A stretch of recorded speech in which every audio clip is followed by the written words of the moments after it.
Hey, welcome back. My name's Toy. I'm here to talk to you about the four main strategies or objectives in Universes. So I want to take a really quick second to kind of talk about game design and game theory a little bit. See, every single game when it's made has a core gameplay loop in it.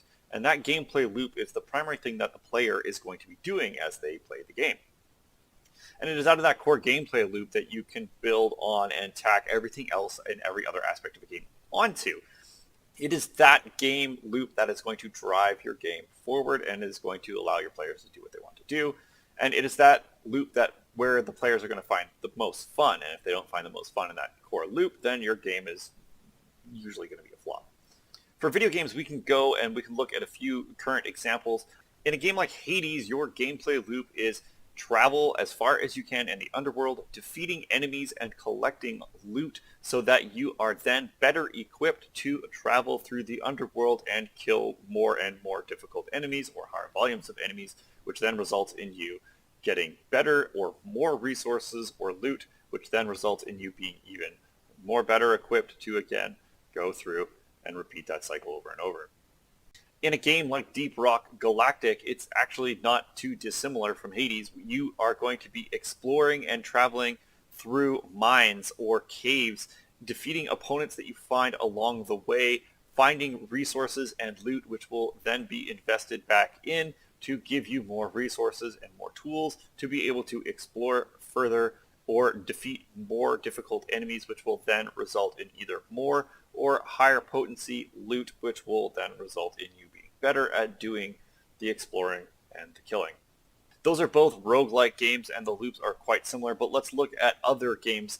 We can look at a game like Monopoly. In Monopoly, the player will travel around the board spending money or resources in order to gain property or assets, which they will then use to gain more money, which they can then spend to acquire more assets or property that they can then use to gain more money. And at the end of a certain amount of time, the player who ended up with the most money in the game wins. We can go through piles and piles of different games and analyze their gameplay loops and how the feedback feeds the player and blah, blah, blah, blah, blah. But let's look at Universes. So if we look at Universes, what is the gameplay loop of Universes? It's more of a interactive. There's so many different mechanics and things that are involved in it. So how do we break that game down into its gameplay loop? Well, in order to do that, we have to look at what really are the things that we can do in Universes. Well, tangibly, all a player can do outside of like forced mechanical things like drawing back up to your hand size at the beginning of a turn or readying your staging area. Those are game mechanics that we have to perform. What do we as a player get to decide to do? We can play cards or we can play abilities. And that's all we can do. We can play cards or activate abilities. Play cards or activate abilities. So what does playing cards do and what does activating abilities do?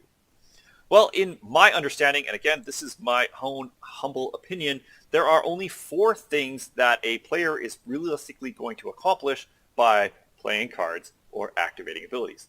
And those four things are this. 1, improving your game state. You are either going to play cards or activate abilities to improve your game state so that you are better equipped to play cards or play abilities. So your game state, as your game state improves, you have either access to more abilities and more cards or higher potency abilities and higher potency cards. So you are trying to play cards and play abilities to improve your game state. Number 2, you are trying to impair your opponent's game state. So you're going to play cards or activate abilities so that your opponent is less able to play their own cards or play their own abilities. That's it. Very simple. Number 3, you are going to play cards and activate abilities to move towards your win condition. Every deck will have its own win condition. Primarily, it is reducing your opponent to 0 vitality. However, you can exhaust your opponent by milling them out, or there are alternative win conditions that sometimes come up in Universes. Either way, you're going to play cards and activate abilities to move yourself towards your win condition. Alternatively, if you've been paying attention, you can probably figure out what number 4 is, which is playing cards and activating abilities to move your opponent away from their win condition. So you're either going to progress yourself towards your win condition or move your opponent away from their win condition. Those are the 4 things that you can do in Universes. That's it. You are going to be playing cards and activating abilities so that you can either improve your game state, impair your opponent's game state, move towards your win condition, or move your opponent away from their win condition. Okay? Let that sink in for a quick minute. The only things you can actually do in a game of Universes is improve your game state, impair your opponent's game state, move to a win condition, move your opponent away from a win condition. That's it. Now, there are technically other things you can do, but they don't make sense in terms of gameplay logic. You can technically move yourself away. You can impair your own staging area and your own game state. You can improve or move your opponent towards their win condition. You can do things that are detrimental to you as a player. But anything to do with game theory or game logic or any of that kind of thing assumes that the player wants to win and they are going to make decisions that are in their own best interest. And we are going to consider that as we move forward in this video.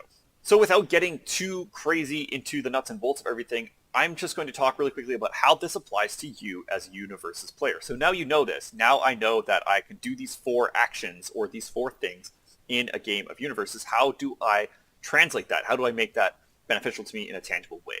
Well, that's a little bit trickier. If you understand how your deck navigates, and if you've been playing this game long enough, or games in general, then it may be a little bit easier to you. But for those of you that, game theory is a new concept to you, you've never really bothered studying it, or maybe you're even just new to Universes and the mechanics don't really make sense to you, you'll understand that every time that you make decisions in the game, you're only going to be presented with so many options. So as you draw the cards in your hand, as you look at the game state, as you look at what your opponent has available to them, what you have available to you, you'll notice that you only have so many options available to you. It's at that moment you need to stop and look and think, what is most important and what do I need to do? I now know that I only have 4 main things that I can try to accomplish. Now you can look at the cards in your hand, you can look at what you have available to you, and you can think, okay, how far can I move myself towards my win condition? Can I move myself towards my win condition in this situation? Yes, maybe I can get myself a lot closer. Maybe I have the opportunity to get really close to my win condition and set myself up to win the following turn. But maybe I don't. I don't have the tools or resources available to me that I can get myself to my win condition quickly. Then I'm looking at the other options. Can I improve my game state, and how much can I improve my game state by? Well, now looking at the cards in my hand, I can look at, okay, I have lots of tools and things in my hands. I have lots of foundations. I can spend a lot of my turn improving my own game state.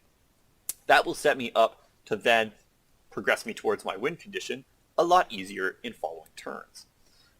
Again, we can look at our hands and now start looking, do I have things available to me that I can move my opponent away from their win condition? Can I set it up so that my opponent cannot reach a victory?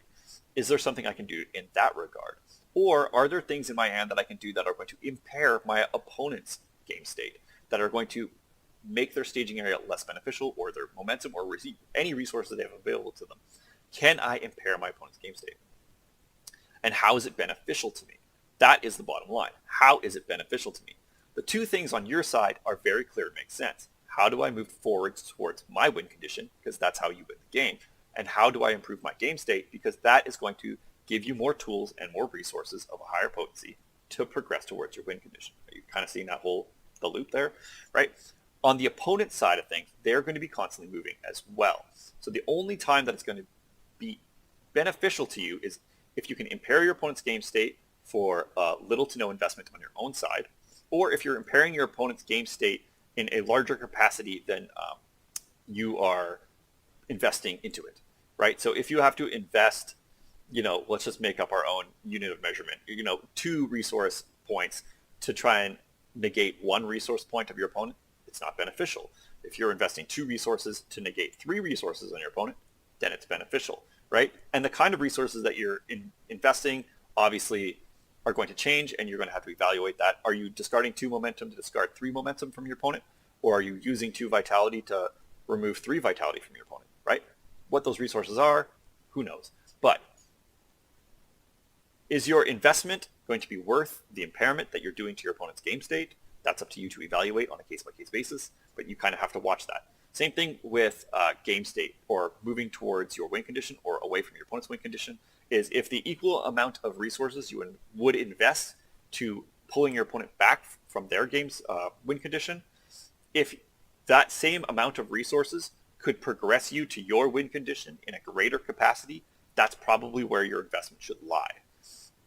There are exceptions to that in terms of thresholds, where if at a certain point it nets you an additional game turn, then that changes things. So if you can pull your opponent back, impair their game state enough, or pull them away from their win condition enough to a point where you get another turn of the game, that's the threshold you need to meet.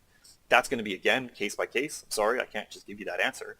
But that's kind of how it works. So that's how you have to evaluate each of those 4 things.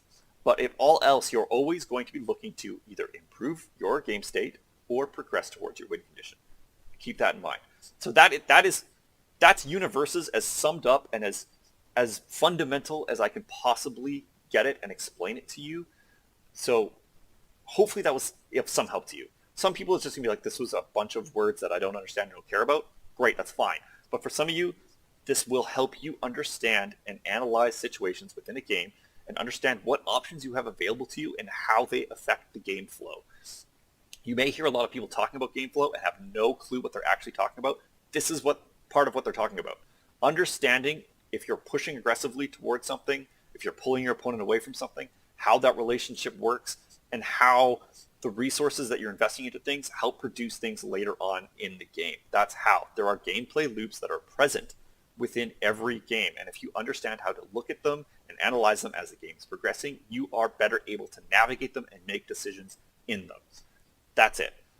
This was Toy. This is me rambling about stuff. Hopefully you learned something. I will talk to you later.